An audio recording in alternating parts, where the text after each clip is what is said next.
Hello नमस्ते, मैं doctor Sampurna आप सभी का बहुत बहुत स्वागत करती हूँ आपके अपने YouTube channel doctor Sampurna yoga में। आज मैं आपको नाड़ी शोधन प्राणायाम के बारे में बताऊंगी कि नाड़ी शोधन प्राणायाम क्या होता है, इसको सही तरीके से किस तरह से किया जाता है और इसको करने से क्या क्या फ़ायदे होते हैं, लाभ होते हैं। तो आइए सबसे पहले समझते हैं कि नाड़ी शोधन का अर्थ क्या है, मीनिंग क्या है। तो देखिए, नाड़ी यानी कि हमारे शरीर में जितनी भी नाड़ियाँ हैं, टोटल हमारे शरीर में 72,000 नाड़ियां होती हैं, 72,000 नाड़ियां होती हैं।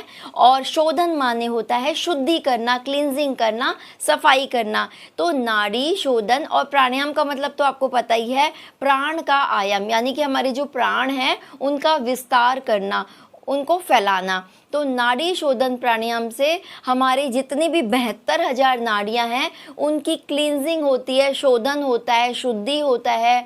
तो मेनली हमारे शरीर में क्या होता है, दो नाड़ियां होती है जो कि सभी को पता है, एक तो राइट नोस्टल, एक लेफ्ट नोस्टल। राइट नोस्टल को योग की भाषा में बोलते हैं पिंगला नाड़ी, यानी कि इसको सूर्य नाड़ी भी बोलते हैं। और जो हमारी लेफ्ट नोस्टल है यानी कि बायां स्वर है, इसको योग की भाषा में बोलते हैं ईड़ा नाड़ी और चंद्र नाड़ी भी बोलते हैं। और इन दोनों ही नाड़ियों के बीच में प्रवाहित होती है हमारी सुषुम्ना नाड़ी, जो कि इनविजिबल है, इसको देखा नहीं जा सकता। और इसी के अंदर सभी चक्र स्थित होते हैं और वो भी इनविजिबल है, उनको केवल आप फील कर सकते हैं, महसूस कर सकते हैं। प्राणायाम के द्वारा, मेडिटेशन के द्वारा आप उन्हें एक्टिवेट कर सकते हैं और उनके एक्टिवेट होने से आपको सिद्धियों की प्राप्ति होती है। जो अष्ट सिद्धियां हम बोलते हैं उनकी प्राप्ति होती है। नाड़ी शोधन प्राणायाम से हमारी नोस्टल्स एकदम क्लीन हो जाती है, इनकी क्लींजिंग होती है, शुद्धि होती है, सफाई होती है। 72,000 नाड़ियाँ पूरी साफ होती हैं, शुद्ध होती है, क्लीन होती हैं। जितना भी नोस्टल्स में म्यूकस है, लिक्विड है, गंदगी है, वो बाहर आती है। जितना भी पॉल्यूशन के पार्टिकल्स हैं, डस्ट पार्टिकल्स हैं, वो भी बाहर निकलते हैं। और मैंने अपनी पिछली वीडियो में बताया था कि नाड़ी शोधन प्राणायाम करने से यदि आप किसी भी कोरोना पेशेंट के संपर्क में आए हैं और यदि आपको लग रहा है कि हो सकता है हमें भी कोरोना हो जाए, तो आप घर आके नाड़ी शोधन प्राणायाम कीजिए। नाड़ी शोधन प्राणायाम से क्या होगा, जैसे आप मान लो आपने मास्क पहना है। अब मास्क क्यों पहन रहे हैं कि एक तो हमारी जो भी है धूल मिट्टी है वो हमारे मुंह के द्वारा या फिर नोस्टल्स के द्वारा शरीर के अंदर ना जाए, गले में ना जाए, लंग्स में नहीं जाए। और साथ ही जो भी वायरस है, कोरोना वायरस है, वो भी अंदर ना जाए और हमारी बॉडी को इन्फेक्टेड ना करे। लेकिन बाई चांस आपको लग रहा है कि मेरे शरीर के अंदर कोरोना वायरस जा चुका है और अब मुझे इन्फेक्शन होने वाला है, तो आप घर आते ही नाड़ी शोधन प्राणायाम कीजिए। क्योंकि कुछ घंटों तक यदि कोरोना वायरस आपके नोस्टल्स के थ्रू, मुंह के थ्रू जा चुका है, तो कुछ घंटों तक वो आपके थ्रोट में रहता है, थ्रोट में इन्फेक्शन क्रिएट करता है, जिसकी वजह से आपको कफ आने लगता है, बलगम आने लगता है। तो आप जब नाड़ी शोधन प्राणायाम करेंगे तो वो बाहर निकल आएगा। जितने भी डस्ट पार्टिकल्स हैं, पॉल्यूशन के पार्टिकल्स हैं और जितना भी वायरल इन्फेक्शन है वो दूर होता है नाड़ी शोधन प्राणायाम से। क्योंकि 72,000 नाड़ियों की सफाई होती है नाड़ी शोधन प्राणायाम से, ये बहुत ही ज़्यादा इफेक्टिव है। इसीलिए प्राणायाम से पहले हमेशा नाड़ी शोधन प्राणायाम किया जाता है, नोस्टल्स को ओपन करने के लिए, क्लींजिंग के लिए, शुद्धि के लिए, जितना भी ब्लॉकेज है उसे क्लियर करने के लिए, जिससे कि जब हम प्राणायाम करें तो अच्छे से सांस आने लगे और हम अच्छे से प्राणायाम कर पाएँ। तो नाड़ी शोधन प्राणायाम से हमारी 72,000 नाड़ियाँ शुद्ध होती हैं, पूरा शरीर डिटॉक्स हो जाता है। Physical, mental and spiritual benefit के लिए बहुत ही ज़्यादा इफ़ेक्टिव है नाड़ी शोधन प्राणायाम। पूरी बॉडी की शुद्धि के लिए, क्लींजिंग के लिए, पूरी बॉडी को डिटॉक्स करने के लिए, ब्लड को प्यूरिफाई करने के लिए, ब्लड के सर्कुलेशन के लिए, जितना भी शरीर में टॉक्सिन्स डिपॉजिट है उन्हें बाहर निकालने के लिए भी बहुत ही ज़्यादा इफ़ेक्टिव है नाड़ी शोधन प्राणायाम। तो आइए अब इसको नाड़ी शोधन प्राणायाम प्राणायाम किस तरह से किया जाता है, इसका सही तरीका मैं आपको बता रही हूँ। तो देखिए, नाड़ी शोधन प्राणायाम आप 2 तरीके से कर सकते हैं। सबसे पहला तरीका आपको क्या करना है, देखिए किसी भी आसन में आप बैठ सकते हैं। आप सुख आसन में भी बैठ सकते हैं, आप सिद्ध आसन में भी बैठ सकते हैं, स्वस्तिक आसन में भी बैठ सकते हैं, वज्रासन में भी बैठ सकते हैं, पद्मासन में भी बैठ सकते हैं।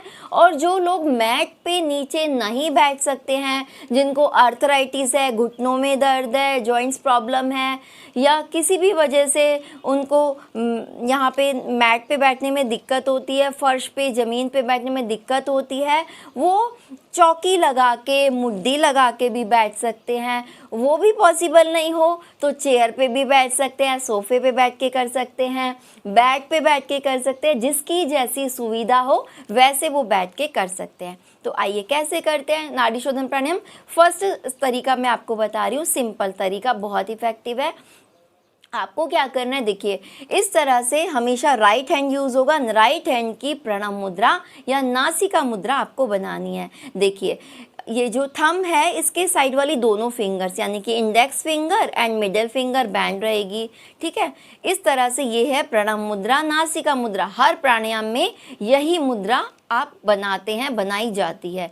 इसके बाद आप अपने राइट नोस्ट्रल को थंब के टिप से क्लोज कर लीजिए और फिर लेफ्ट नोस्ट्रल से झटके के साथ, प्रेशर के साथ ब्रीद आउट करेंगे। अपने साथ में कोई टिश्यू पेपर ले लीजिए। जैसा कि मैंने पहले बताया, इस तरह से प्रणव मुद्रा या नासिका मुद्रा बनाएंगे। राइट नोस्ट्रल को थंब के टिप से क्लोज करेंगे, लेफ्ट हैंड में टिश्यू पेपर रखेंगे और अपने टिश्यू पेपर को लेफ्ट नोस्ट्रल के सामने नीचे रखेंगे और झटके के साथ, प्रेशर के साथ ब्रीद आउट करना है आपको 10 टाइम्स। इस तरह से देखिए, हर बार पेट अंदर, सांस बाहर।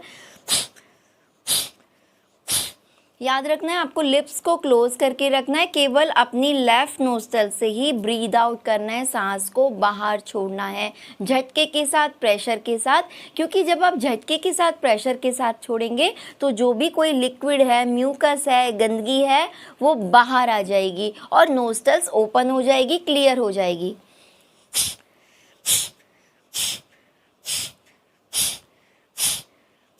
तो हर बार पेट अंदर, सांस बाहर। यदि आपको लग रहा है 10 टाइम्स करने से मेरी नोस्ट्रल्स ओपन नहीं हुई हैं, क्लीन नहीं हुई हैं, तो आप 20 टाइम्स भी कर सकते हैं।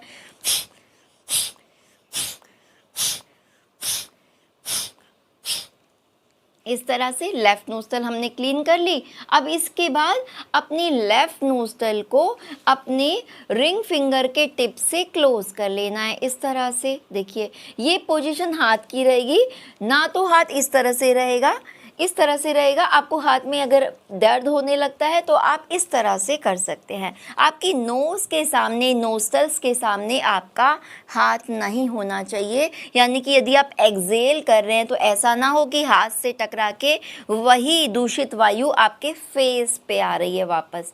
तो इसलिए या तो इस तरह से हाथ को रखेंगे या फिर इस तरह से। ओके, इसके बाद लेफ्ट नोस्ट्रल को क्लोज किया और राइट नोस्ट्रल से सेम वैसे ही एक्सेल एक्सेल एक्सेल।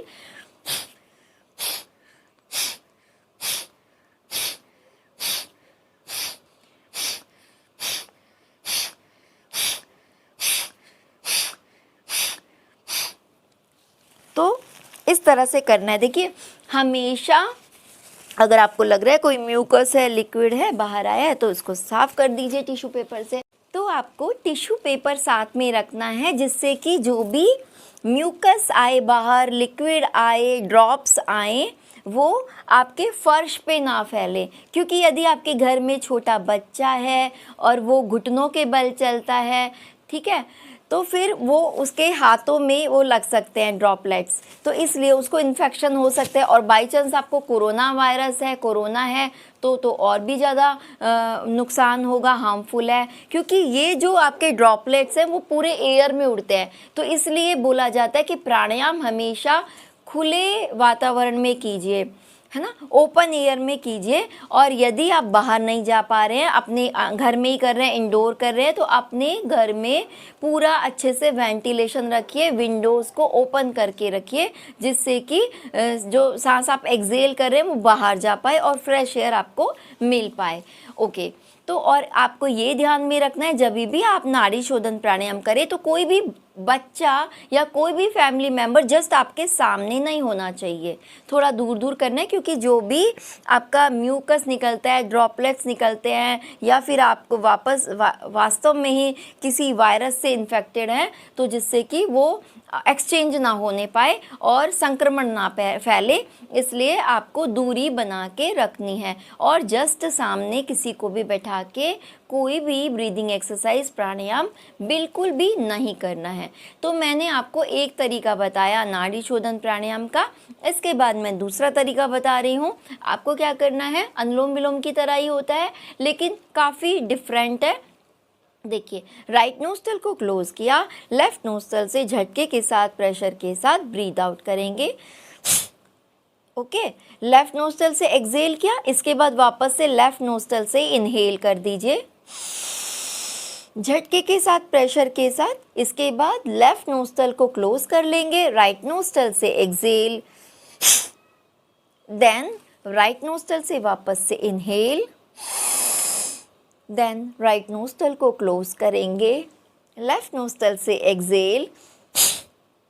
तो देखिए, हमने लेफ़्ट से ही स्टार्ट किया और लेफ़्ट पे ही फिनिश हो गया। ये हो गया नाड़ी शोधन प्राणायाम का एक राउंड।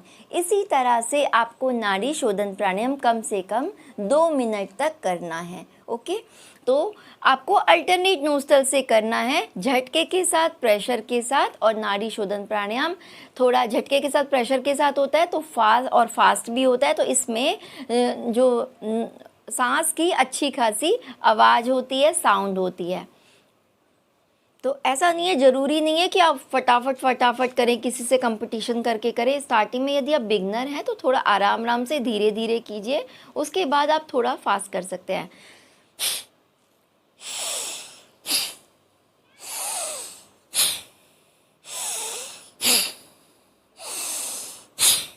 आप चाहें तो थोड़ा स्लो भी कर सकते हैं। तो इस तरह से आपको करते रहना है। लेफ्ट से एक्सहेल, देन लेफ्ट से इनहेल, लेफ्ट को क्लोज किया, राइट से एक्सहेल, देन राइट से इनहेल, राइट को क्लोज किया, देन लेफ्ट से एक्सहेल। ओके, तो इसी तरह से कंटिन्यूसली आपको अल्टरनेट नोस्ट्रल से करना है नाड़ी शोधन प्राणायाम। देखिए, नाड़ी शोधन प्राणायाम इतना ज़्यादा इफेक्टिव है, जिनको भी कफ से रिलेटेड प्रॉब्लम है, कोल्ड है, सर्दी, खांसी, जुकाम की प्रॉब्लम है, उनके लिए बहुत इफेक्टिव है। और जिनको साइनस की प्रॉब्लम है, एलर्जी की प्रॉब्लम है, उनके लिए भी बहुत इफेक्टिव है। और सिर दर्द, माइग्रेन की प्रॉब्लम जिनको रहती है उनके लिए भी, क्योंकि जितना भी म्यूकस बनता है और वो यहाँ पे रहता है आपके नोस्ट्रल्स के आसपास यहाँ पे, और वो जब बहुत ज़्यादा मात्रा में बन जाता है तो आपको बहुत ज़्यादा कोल्ड होने लग जाता है, सर्दी होने लगती है, जुकाम हो जाता है, और फिर यही म्यूकस आपके सिर दर्द का, माइग्रेन का कारण होता है और बहुत सारी प्रॉब्लम्स का कारण होता है। धीरे धीरे यही म्यूकस आपके लंग्स इन्फेक्शन का रीज़न होता है, कारण होता है। तो इस तरह से आप अपनी नोस्ट्रल्स को ओपन करके रखिए, क्लीन करके रखिए, शुद्ध करके रखिए। और जो ये मैंने आपको नाड़ी शोधन प्राणायाम कराया स्टेप 1 में, फर्स्ट में, इस तरह से ये आप नहाने के बाद भी कर सकते हैं, अपने बाथरूम में भी, सिंक के सामने भी कर सकते हैं। और आप देखिएगा कितनी ज़्यादा गंदगी बाहर निकलेगी। तो जिस तरह से आप डेली नहाते हैं, अपने शरीर को साफ़ करते हैं, क्योंकि शरीर को बाहर से आप साफ़ कर लेते हैं, लेकिन आपको नहीं पता कि अंदर कितनी गंदगी जमा है। तो आप अपनी नोस्ट्रल्स को भी आपको क्लीन करना है इस तरह से नाड़ी शोधन प्राणायाम करके। उम्मीद है कि आपको नाड़ी शोधन प्राणायाम करने का सही तरीका अच्छे से समझ में आ गया होगा। फिर भी यदि आपको कुछ डाउट है, कुछ नहीं समझ में आया है, तो आप मुझे कमेंट करके अपने सवाल पूछ सकते हैं। मैं ज़रूर आपके सवालों का जवाब दूंगी, रिप्लाई करूंगी। और शायद मुझे ऐसा लगता है कि ये वीडियो काफ़ी हेल्पफुल होगा आपके लिए, और क्योंकि मैंने बहुत अच्छे से इसमें क्लियरली आपको समझाया है। और शायद यूट्यूब पे अभी तक कोई भी इतना नाड़ी शोधन के बारे में क्लियर वीडियो नहीं है। और यदि आपको मेरा ये वीडियो पसंद आया तो प्लीज़ प्लीज़ इसको लाइक कर दीजिए और मेरे चैनल को सब्सक्राइब कर दीजिए और बेल आइकन के बटन को भी प्रेस कर दीजिए, जिससे कि जब भी मैं कोई नया वीडियो अपलोड करूं तो उसका नोटिफिकेशन आपको तुरंत मिल जाए। यदि आपको ये वीडियो पसंद आया है, हेल्पफुल लगा है, तो प्लीज़ इस वीडियो को अपने सभी फ्रेंड्स को, रिलेटिव्स को, कलीग्स को व्हाट्सएप ग्रुप्स में, फेसबुक पर, इंस्टा पर, ट्विटर पर ज़्यादा से ज़्यादा शेयर कीजिए और प्लीज़ लोगों की हेल्प कीजिए। Thank you so much. Thank you.